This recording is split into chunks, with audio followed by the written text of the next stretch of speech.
Hey, it's Barry. And Dave. And Jake. And John. With another episode of Hooked on Saltwater here at Bucktail Bait and Tackle. Conveniently located right across from Christensen Landing, just about, and Jorgensen. So it's squeezed in between. Your number one go-to place for all your offshore and inshore fishing needs. Live bait, to artificials, line, rods, you name it. They've got it down here at the shop. So in this video, we're going to go ahead and talk about what we're going to see as far as conditions this weekend. Of course, the snapper season, the 2-day season for the Atlantic side. So we're going to cover a little bit of that. We're going to cover, again, the conditions offshore. We're going to cover inshore, offshore with John, and whatever else. Well, inshore, some, what's biting, pretty much. So. Exactly. All right, I'm going to camera. All right. See ya. All right, folks, so kicking this off, we're going to keep this fairly short, so hang with us till the end. If you haven't subscribed to the channel yet, go ahead and do so now. Hit the notification bell, do all that good stuff. That helps us to keep on doing these things and keep some good information coming out to you. So we're going to jump right to Jake. What's happening out there on the inshore scene and river, intercoastal, all that? Inshore right now in the flats, there's still schools of redfish coming around. We got some good reports of some snook as well hanging in there. You know, one good bait to use, try to find some finger mullet. Cast net some finger mullet this time of year because shrimp's going to be hard to come by, and those bigger fish, they want a swimming bait. So go ahead and get you a cast net. If you're not familiar, come by, I'll show you how to use one and we can get you going with that. Also in the inlet right now, big thing, the past crabs are running on the outgoing tide. What you want to do is go scoop you some of them up if you can. If you're in your boat, then hook up on some big redfish, you know, just drift the inlet. If you want to go further back, Captain Greg, who was with us last week, has told us there's big permit hanging out right there at the color change on the outgoing tide and where it meets the ocean. So drift on out, drop that past crab or a blue crab, whatever you can get, and hold on tight. So that's what's going on in the inshore. Nice. Still reports on decent trout being caught. Still snook are doing good. Redfish. Lots of catfish. Lots of catfish. Yeah. You know, if you want to hang in those big jacks. Ooh, the snapper. Mangrove snappers are running very heavy, very thick right now. You can just simply use your dead shrimp, but you're going to have to deal with the catfish in between. But yes, they're making their run this 4th of July weekend. The kids were just loading up on them, having a blast. So fun. For the kids, you know, they fight great, and the kids get hooked up and have a good time. Easy to but catch, they are everywhere right now. They're spawning. Yeah, spawning. Summertime spawn, so they're active and they're thick. Right. So one of the reports was the inlet straight down. If you're on the North Jetty, kind of just dropping straight down.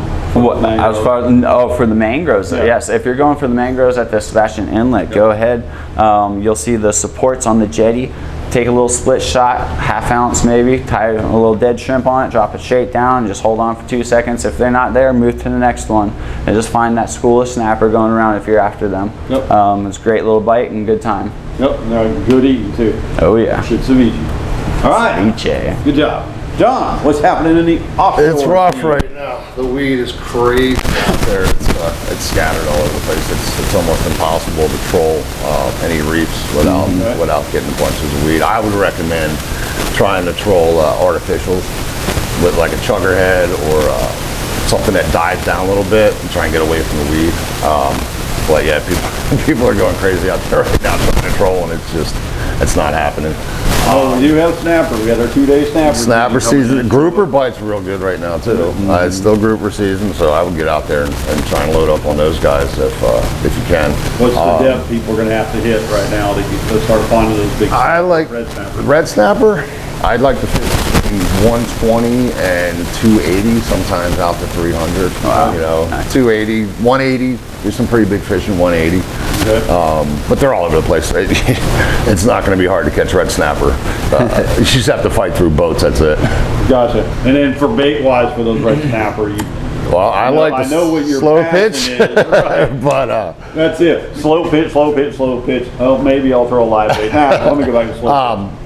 Ballyhoo bellies, strips, or I love them. A dolphin belly works. Croakers, squid. You know, right now they're going to eat pretty much anything. When they're chewing. They really want something nice and oily and everything. They go after something bloody too. That's why he says the bellies, the bonita bellies and stuff are great. If you're trolling and you're on your way out to your spots, keep that bonita. Use that for strip bait. Cut the bellies out. Definitely make plugs. I'm definitely going to be getting some before we leave the ballyhoo from you, because they lie, and you can use it multiple times sometimes too. I mean, those strips, yeah, they're tough. They're tough. Yes, they stay on the hook. And then of course the slow pitch jig method is one of your favorites. That's my You're favorite. really Yeah. hooked on that. No pun. There, you want me to grab it? Here we go. Yeah. What we're gonna do, folks. I'm not gonna break it.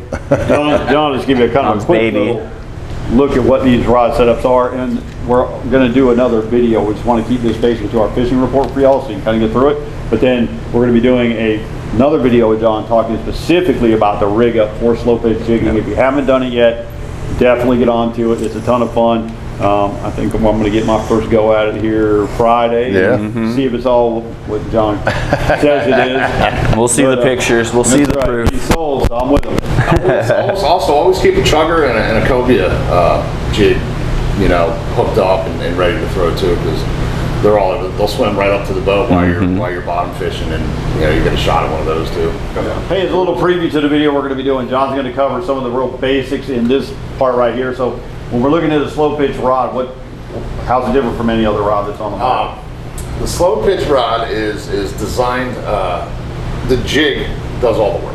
The rod is built and designed to give the jig the action that it's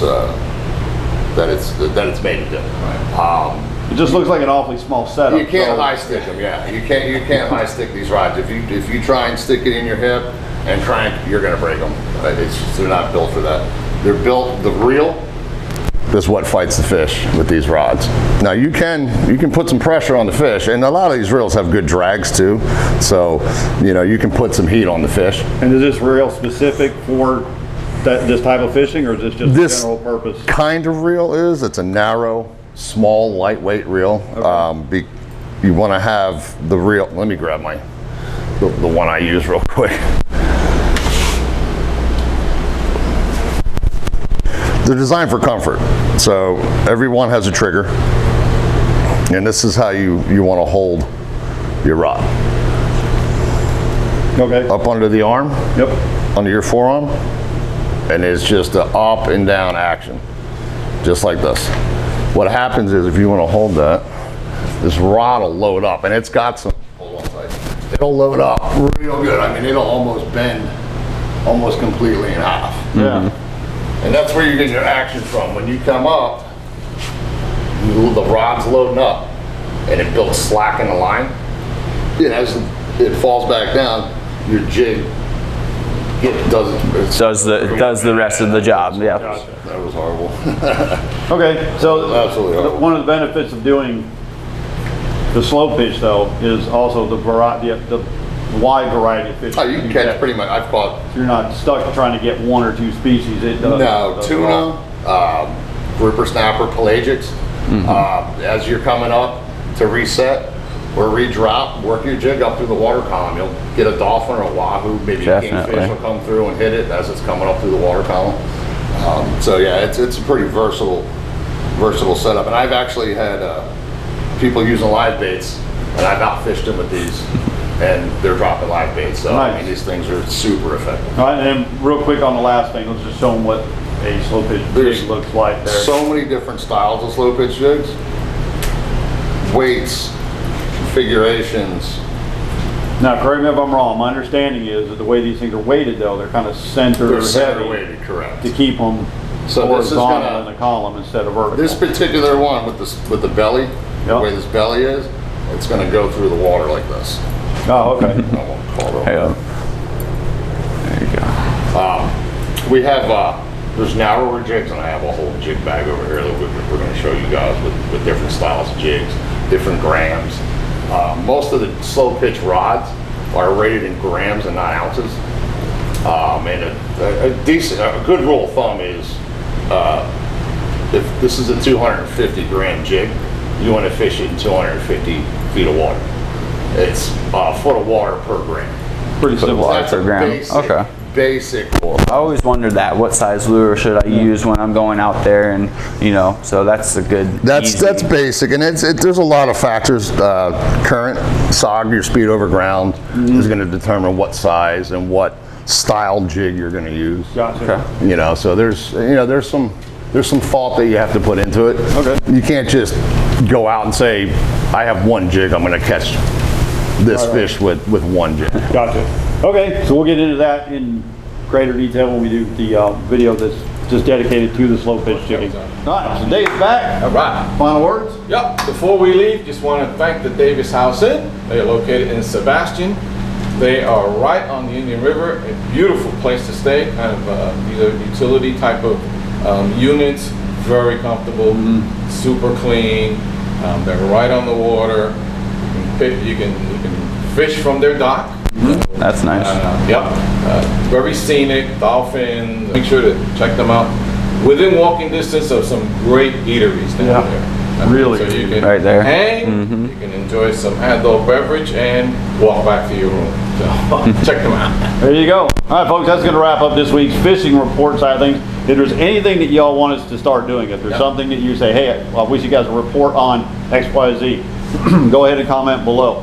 If it's a particular species you want to know, hey, what's the best baits for whatever the species is, let us know. So if you have any questions, basically, let us know, and we'll incorporate into the video those answers to your questions, or maybe become a regular part of the show.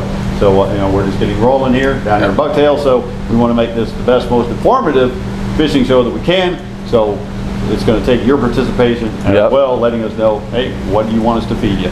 So with that, I'm going to say, see y'all later. Have a great week. Aloha. All right, send those catches in. Send us those pictures. Yep. If you got any questions, give us a call. What's the number? 321-821-4440. There we go. All right, folks. All right, so have a great week. Have a